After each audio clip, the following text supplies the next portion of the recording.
Hola, hola, bienvenidos y bienvenidas a Páginas al Aire, el podcast que huele a libro nuevo, donde las palabras cobran vida. Hoy tenemos un invitado muy especial, un autor peruano que nos ha robado corazones con sus libros.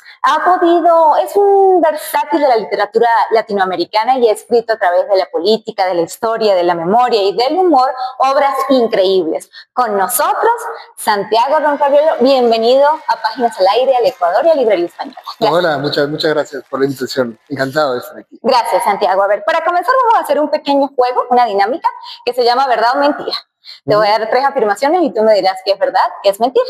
A ver, ¿participaste en una dramaturgia inspirada en una llamada telefónica real que nunca existió? Ah, sí. Cuéntanos un poquito de eso. Bueno, supongo que se refiere a una especie de obra de teatro que escribí hace años. Sí.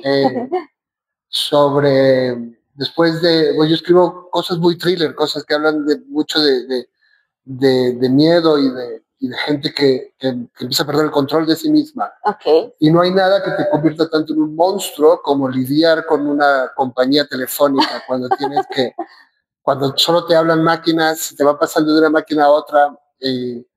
Y entonces es muy fácil, ¿no? Es muy natural después de tener que lidiar con la factura de una compañía telefónica, escribir sobre psicópatas y asesinos en serie. Ese tema. Es lo lógico. Sí. A ver, ¿tu gato tiene nombre de dictador sudamericano? Tuve varios gatos con nombres, sí, como... Fujimori. No recuerdo si había un dictador sudamericano. No, tenía uno que se llamaba Chomsky. Okay. No le pondrían gato Fujimori nunca. Okay. Nunca. Es el único nombre que ningún gato mío tendría. Va a tener. Perón le podría poner Perón, le podría poner al gato. Okay. ¿Qué más le puedo poner? Perón porque suena mejor que Torrijos. Claro. No le pones un gato Torrijos, pero Perón es un nombre que puede tener un gato. Definitivamente. ¿Y escribiste una novela solo para impresionar a una sola persona que ni siquiera la leyó? No, pero he escrito cosas que luego me ha dicho gente que se trata de ellos. Ok, se han identificado muchísimo. Demasiado, porque no se trataba de ellos, frecuentemente. Y más bien ha sido un problema. El peor problema es cuando a veces tomas cosas de la historia de alguien y luego las mezclas con otras cosas que te inventas. Claro. Y por supuesto no pones ni su nombre ni nada que los identifique, porque además no son ellos ya. Pero entonces hay muchos lectores que cuando ven cosas de su vida en tus historias sienten que los estás difamando. Pero luego cuando metes otras cosas inventadas, sienten que estás mintiendo sobre ellos. Claro. Y entonces no hay manera de acertar. Generalmente, pasado un tiempo, simplemente cuando descubren que nadie los ha reconocido, que no son ellos en efecto, se les quita y se calma la situación. Mejorar, sí. Claro. Ahora, empecemos un poquito acerca de hablar sobre ti, sobre tu origen, tu vocación. Naciste en Lima, ¿no? Y creciste en un país pues marcado por el miedo político y social. ¿Qué tanto ha influido esa infancia en tu mirada literaria y ese transitar político en un país tan difícil en su momento? Bueno, supongo que tiene que ver con haber escogido escribir género y escribir thriller.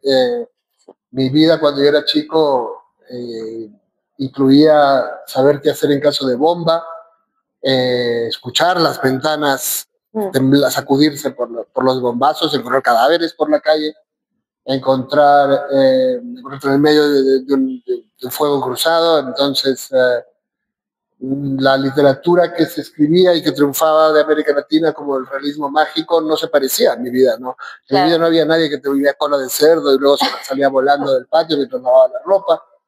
Eso me parecía prodigioso y eran escritores brillantes todos, pero mi vida se pareció a una película de terror, se pareció a un thriller y el miedo fue la primera emoción con la que yo aprendí a manejar, la más fuerte, la más importante, la que más te iba a salvar el pellejo. Y esa sigue siendo la que define a mis personajes, ¿no? Claro. ¿Y cuándo recuerdas ese momento en que sentiste que escribir no solo era un gusto, sino ya querías dedicarte a esto? Siempre lo habría querido, lo que pasa es que cuando yo era chico, siempre leí mucho, pero cuando yo era chico ser escritor no parecía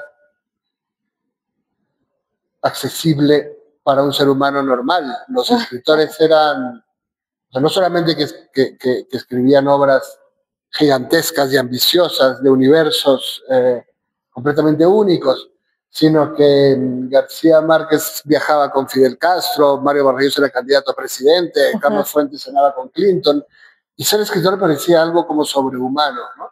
Sí. Recién en los 90 empezaron a aparecer escritores diferentes, a los que para mí fueron muy importantes en ese momento decisivo, y que siguen escribiendo, como Alberto Fuguet, como Cristina Rivera Garza, como Frisán, como Ray Loriga, que escribían de otra manera y que nos animaban a los que veníamos después a probar a escribir a nuestra manera, con lo que nosotros éramos, con lo que nosotros disfrutábamos. Claro, y hablaste también del miedo, ¿no? Ese miedo que te impulsó, ¿no? Que te marcó. ¿Es verdad que la escritura también puede ser ese medio de vencer el miedo o tal vez de domesticarlo un poco? ¿Cómo lo ves tú? Bueno, yo creo que siempre que escribimos hacemos lo que hace alguien cuando va a terapia. Sacamos de adentro nuestros miedos, las cosas que nos perturban, les asignamos palabras y las organizamos de una manera que hagamos más manejable, ¿no? Sí. Y también es una manera por supuesto, el miedo no es una excepción. La parte de lo que llevamos dentro y que hay que sacar son nuestras pesadillas y escribir unas historias que cristalicen esos miedos, que les den una forma, también me permite liberarme de ellos y ser esta persona funcional que tienes delante. Muy bien. Y también tus primeras obras fueron teatrales, ¿no? ¿Te gusta el teatro? ¿Te apasiona? Me gusta todo. He escrito un poco de todos los géneros que he podido y seguiré escribiendo de todos los que encuentre. He escrito teatro infantil, he escrito no ficción, cine. Me fascinan las historias, me fascina lo que hacen por nosotros las historias. Claro. Y me fascina la posibilidad que he tenido como lector o espectador de repente, sin moverme de una silla, estar en un mundo completamente diferente, viviendo una vida que no me estaba destinada y volver a mi mundo con, digamos, mejor equipado para vivirlo, con una percepción más amplia de lo que somos las personas. Sí. Entonces, nunca desaprovecho la oportunidad de explorar nuevos géneros. Me fascina mi trabajo en general. Creo que soy un privilegiado por poder dedicarme a esto. A lo que te gusta. Sí. Y no lo voy a desperdiciar. Sí. Ahora hablemos un poquito de tus obras. Por ejemplo, en Abril Rojo ganó el premio Alfaguara, ¿no? También te colocó frente, creo que, a un espejo político y moral. ¿Qué sentiste cuando esta novela empezó como a tener vida propia a partir del premio y demás? Aún ahora es una novela muy asombrosa, Abril Rojo, que creo que es algo que le pasa a muy pocos escritores. Y no depende tampoco de que seas bueno o malo, depende de muchas cosas que pasan en el mundo. Se ha convertido en una novela que habla de los que vivimos en medio de un conflicto y estamos perdidos en medio de él y no sabemos quiénes son los nuestros. Y esto, acabo de estar en Argelia, y donde lo leían a partir de los años 90, donde los episodios violentos, ahí acaba de decirme una chica en Ecuador que entre un estado en el que no confía y unas mafias no sabe quiénes son los que debería defender. Y Abril Rojo, de repente, por cosas todas malas que pasan en el mundo, ha ido conectando en muchos países, en muchos idiomas, y a lo largo ya de muchos años. Con esa sensación de orfandad entre los dos monstruos que identifica cada vez a más personas. Es una pésima señal para el mundo que esta novela se siga leyendo tanto. Sí, sí, pero de verdad sí se identifica, y sobre todo Latinoamérica, por supuesto. Sí. Tus libros mezclan humor, horror, historia, sarcasmo. ¿Cómo encuentras ese equilibrio entre cuando narras? Bueno, yo creo que los latinoamericanos, por lo menos en mi generación, siempre hemos tenido un sentido del humor muy siniestro. Sí. Porque hemos visto, creo que la siguiente generación vivió unos años más optimistas y el humor se volvió más blanco. Y luego el humor también ahora está mucho más controlado y hay chistes que no deberías hacer y que no puedes hacer. Pero nosotros crecimos en medio de un país que explotaba y de un continente que explotaba y que se incendiaba de crisis y de escaseces, riéndonos de todo tipo de barbaridades y De todo sacamos un chiste, una broma. Sí, tenemos chistes sobre el servicio de inteligencia, tenemos chistes sobre la crisis económica. Tenemos, sí. Entonces creo que es algo muy, muy compartido, ¿no? En general con la gente que ha crecido en países que viven cosas muy, muy duras. Es nuestra última victoria contra una realidad que no podemos cambiar, nuestra última pequeña señal de que sabemos lo que ocurre y que no estamos de acuerdo y que no vamos a dejar que también nos amargue la vida hasta no poder reír, ¿no? Claro, exactamente. Incluso nos ayuda a llevar la carga más liviana, a hacer que ese transitar doloroso, triste, drástico, sea más llevadero. Creo que sí, pero ahora me contengo más y entonces ya hay muchas bromas que no hago frente a nadie. Y tengo un montón de cincuentones de mi generación que nos juntamos y nos empezamos a contar chistes horrorosos. A ver quién como si nos metiésemos fentanilo, con la adicción de una gente que está haciendo algo muy prohibido y muy malo que no debería estar haciendo. Pero bueno, lo disfrutan. Sí. ¿Qué libro tuyo crees, Santiago, que te ha retratado mejor? Tal vez no como escritor, sino como persona. Todos, porque inevitablemente los libros retratan un momento de tu historia, de quién eres y y en qué mundo quieres habitar, ¿no? Escribes un libro para habitar ese mundo durante un buen tiempo. Y entonces todos los libros, lo que pasa es que todos están llenos de invenciones. Yo no soy un escritor de autoficción. Yo invento muchísimo y me encanta la imaginación. Entonces casi nadie se da cuenta en qué esos libros me representan en ese momento. Pero para mí es obvio. Incluso impúdico cómo estoy yo puesto en ellos, aunque quizás tengo un libro de cuentos, que como tengo dos libros de cuentos, mis dos libros de cuentos, que circulan menos porque son cuentos, sí son libros que hablan mucho más de mi vida, mucho más personales, porque mi idea de un cuento es que es como la confidencia que te cuenta alguien, un desconocido en un tren, en un bus. De repente alguien viene y te cuenta una intimidad. Y más nunca lo vuelves a ver. Es por eso que te cuento una intimidad.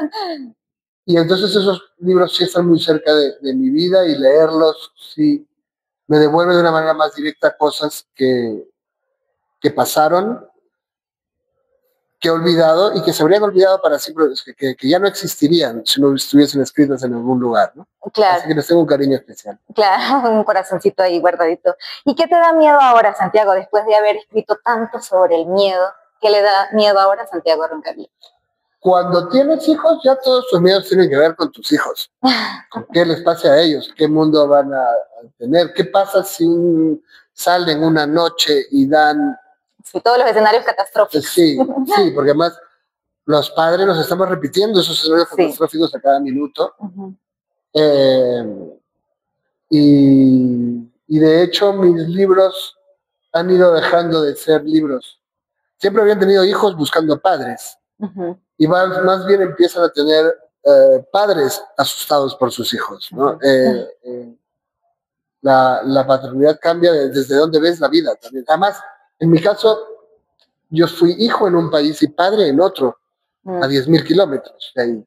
Entonces hay también un cambio de territorio en las historias que coincide con ser hijo y ser padre. Muy interesante. ¿Y qué te enseña también la ironía sobre la supervivencia? Bueno, para mí la ironía es indesligable de la supervivencia. Es cómo sobrevives. Sobre todo cómo sobrevives en paz en un mundo cada vez más histérico. Sí, totalmente. Y donde todo el mundo cree que para cambiar el mundo lo que tiene que hacer es callar a las dos personas que encuentra que piensan diferente. Y entonces la ironía siempre ha sido una manera de salir del paso y sobrevivir. Pero también está mal vista, ¿eh? Sí. Ahora además tienes que preocuparte mucho y ser muy víctima, y ser víctima de algo. Creo que es creo que si es en serio es muy admirable, pero que normalmente esa necesidad de ser un ejemplo moral para el mundo solo genera hipocresía, y genera hipocresía a raudales, venga de la Iglesia Católica o de la moralina progresista, de lo que sea. creo que el humor y la ironía son necesarios para poder hablar con gente que piensa diferente y no pensar que todo lo que alguien dice está en serio, Claro. ni que todo lo que tú dices está en serio. Y por lo tanto nos ayudan a entendernos y a convivir mejor. Claro, definitivamente entonces el humor es una forma de resistencia política y emocional. Sí, lo que pasa es que es una resistencia cada vez más solitaria porque los políticos son los primeros que quieren que todo lo que dicen te lo tomes muy en serio. Y eso también es un problema, también los deshumaniza, yo creo. Claro. Y para ir finalizando, Santiago, si pudieras elegir entre entender al mundo o sentirlo intensamente, ¿con cuál de las opciones te quedarías? No entiendo nada y siento todo intensamente, así que me gustaría hacer lo contrario para variar. Ok. Cuando era más joven pensaba que lo entendía todo mejor. Más bien lo que va pasando con los años es que cada vez entiendo menos. Y conforme vas teniendo un pasado, también tus emociones van cambiando. Me estoy volviendo terriblemente llorón. Escucho canciones de los 80, en español en particular. Con las lágrimas de los ojos. A ver, no monto un escándalo, pero se me humedecen los ojos con canciones de Víctor Manuel, de Silvio Rodríguez. Hay como un mundo que ya perdiste y que nunca recuperarás. Y que la música y los libros y el arte te devuelve. Y bueno, me estoy volviendo un blandengue. No, claro que no. Así que muchísimas gracias, Santiago, por esta conversación. Gracias a ustedes por seguir Páginas al Aire y a Librería Española. Los invitamos a ver este y todos los episodios. No olviden suscribirse, darle like y pueden adquirir todos los libros de Santiago en cualquier sucursal de Librería Española o en nuestros canales virtuales. Yo soy Yoli Pacheco y nos vemos en el próximo episodio. Chao, chao. Chao, gracias.